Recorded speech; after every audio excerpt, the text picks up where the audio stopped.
Alguien me preguntó qué opinaba sobre el supuesto milagro de la calle Azusa, de donde habría surgido el movimiento pentecostal a principios del siglo XX.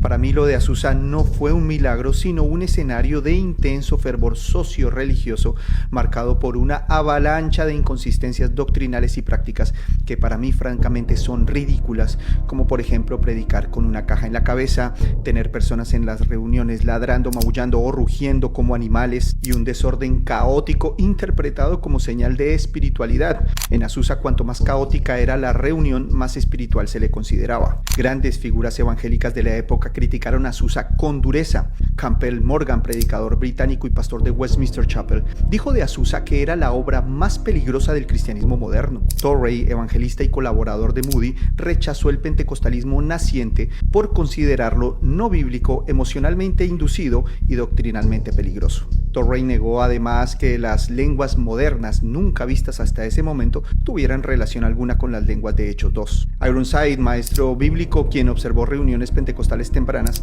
concluyó que no había nada del orden apostólico, sino solo histeria religiosa. Y Azusa no fue rechazado solo por tradicionalistas fríos. El rechazo fue temprano, amplio y bien fundamentado, incluyendo a la prensa cristiana de la época. Ojo, Dios es soberano y providencialmente pudo haber encaminado ese fenómeno social, no sobrenatural en sí mismo, para que algunos pocos, no todos, creyeran en el evangelio y nacieran de nuevo. Sin embargo, esto no justifica el fenómeno en su conjunto. Dios no obra en el desorden, sino a pesar del desorden.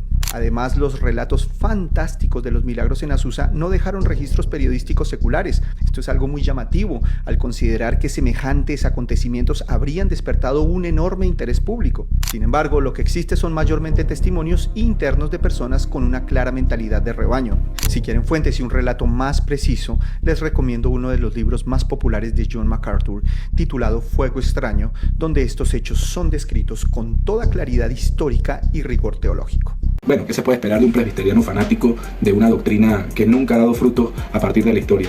¿Y por qué, en este caso, el pastor Juan Camilo Tovar te engaña y no te cuenta toda la verdad? Escuchamos a pastores como pastor Juan Camilo Tovar, hablar con una seguridad absoluta de que el movimiento pentecostal, especialmente el que nació en la calle Azusa, no es de Dios. No es absolutamente nada de Dios. Y aparte de eso, nos dicen de forma indirecta que el movimiento presbiteriano es el único, en este caso, con el cual nosotros nos debemos guiar. Que el calvinismo es la máxima expresión de la verdad. Sí, Luis. Y que cualquier fuego que no es controlado por la liturgia, especialmente el de MacArthur, es prácticamente un fuego extraño. Pero hoy vamos a poner ese mismo espejo con el que nos montan a nosotros, se lo vamos a colocar a ellos. Y vamos a ver si su teología pura resiste un análisis de honestidad histórica. Y prepárense porque cuando hay este tipo de mensajes, probablemente, mis queridos hermanos, la verdad suele ser más incómoda que un simple dogma de escritorio. Prácticamente estamos claros que el pastor Juan Camilo Tovar es calvinista. Pero usted le ha contado a su congregación y al número de personas que lo siguen que Juan Calvino era una persona que en este caso adoraba a María, la madre de nuestro Señor Jesucristo. Usted le ha contado a su feligresía y le ha contado a la cantidad de seguidores que usted tiene en sus redes sociales que Calvino nada más y nada menos defendía la virginidad perpetua de María, la madre de nuestro Señor Jesucristo. Inclusive la defendía mejor que un católico. Lo decía con fervor, lo decía con locura. No solamente para quedar bien ante la Iglesia Católica, sino que también lo hacía para ver si podía captar oyentes de la tradición católica. En comentarios a Mateo 1:25, Calvino llamó ignorantes a quienes como nosotros hoy leemos que José no la conoció hasta que dio a luz a su primogénito. Calvino se aferró a una tradición que no está en el texto griego. Veamos, esa es la enorme realidad, mi querido pastor. Si Calvino, el arquitecto de lo que hoy conocemos como el calvinismo, diseñador de lo que es la teología calvinista, pudo ignorar la evidencia natural del parto de María por proteger la tradición que él mismo heredaba, ¿cómo usted, pastor Juan Camilo Tovar, me puede asegurar que usted no está cometiendo el mismo delito gramatical al hacer referencia con el Espíritu Santo, o en su defecto con la teología que se encarga de estudiar al Espíritu Santo, la neumatología? Imagínense, si Calvino falló en lo básico que es en lo que referencia a la familia natural de Jesús, ¿por qué su opinión en cuanto a los dones del Espíritu Santo no sería infalible? Ustedes desprecian la calle Azusa, lo llaman caos emocional, pero hagamos una pausa dramática. En Azusa el Espíritu Santo estaba rompiendo cadenas raciales y sanando cuerpos.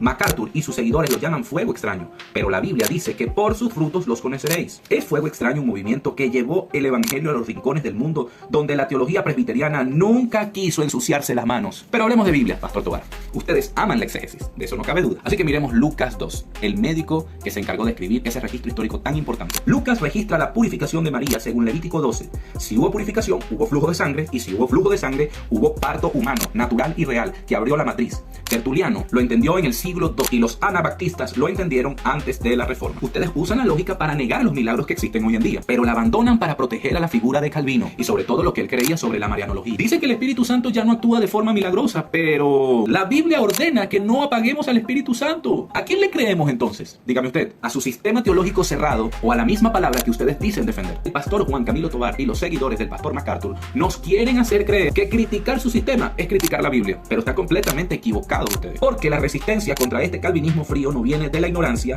sino de la erudición más profunda. Ahí está, por ejemplo, el Dr. Craig Keener, gigante de la exégesis, quien desmanteló, destrozó, pulverizó a MacArthur, demostrando que el cesacionismo no se construye sobre lo que la Biblia dice, sino sobre su silencio forzado. O el Dr. Michael Brown, quien gritó desde la academia: ustedes tienen la gramática, pero nosotros tenemos el encuentro con el Dios vivo. Incluso Sam Storm, un calvinista de cepa, admite que el cesacionismo es una herida en el cuerpo de Cristo. No es falta de estudio, mi querido pastor, es exceso de poder lo que a ustedes les molesta. Pero si los teólogos estadounidenses no les basta a ustedes para decir eso está errado, bueno, vamos a hablar de una de las mentes más brillantes que ha tenido nuestro idioma, el Dr. César Vidal, historiador, teólogo y analista del griego. Él ha señalado la gran debilidad de Fuego Extraño, su falta de rigor. Vidal afirma que MacArthur juzga desde una burbuja norteamericana, ignorando que el movimiento pentecostal ha sido el de mayor avance en el secularismo hispano. Te la dejo por ahí, pastor. Vidal resume a MacArthur de forma letal. MacArthur ataca los dones porque su sistema impide ver la historia. Usar a Calvino para silenciar al espíritu hoy en día es una traición al espíritu de la Reforma, que siempre buscó que la iglesia se siguiera reformando bajo el poder de Dios y no bajo el control de un hombre con un micrófono en California. Y con esto no quiero que ustedes me digan: Emanuel, pero tú atacaste a MacArthur. No. Bueno, personal, siempre escuché palabras de John MacArthur, un hombre de Dios por completo, y no porque tenga esa situación particular yo lo voy a condenar. Al contrario, más bien en este caso tengo que analizar lo que él dijo y entender que eso que él dijo puede ser también una falla que él también cometió. No estamos hablando de un hombre perfecto, estamos hablando de un hombre que también estaba propenso a caer y a fallar. Inclusive en su intelectualismo teológico hizo que muchas personas se apartaran del verdadero encuentro con Dios, y eso también lo va a juzgar nuestro Señor Jesucristo. Pastor Juan Camilo Tovar, la pregunta no es si somos ordenados o no. La pregunta es: ¿somos bíblicos? Si usted admite públicamente que Calvino se equivocó con María, entonces usted admite que su sistema puede fallar.